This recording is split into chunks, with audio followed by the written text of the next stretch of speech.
Hello, welcome back to my channel. Today's concept less than, greater than, equal. Less than.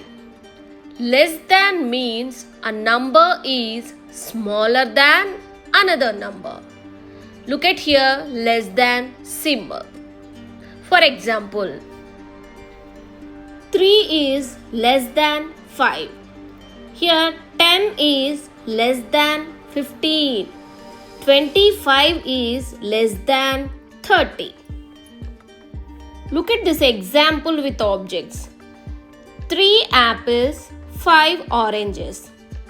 3 number is less than 5. 3 is less than 5. Greater than.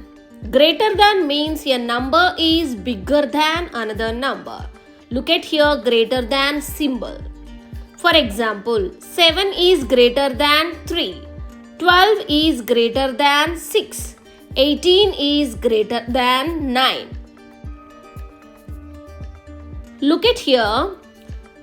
Here we have 8 balloons and 3 stars.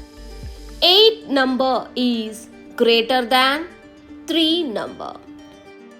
The next one is equal. Equal means having the same value or amount. When two values are the same, or we use the equal sign. For example, 4 is equal to 4. 10 is equal to 10.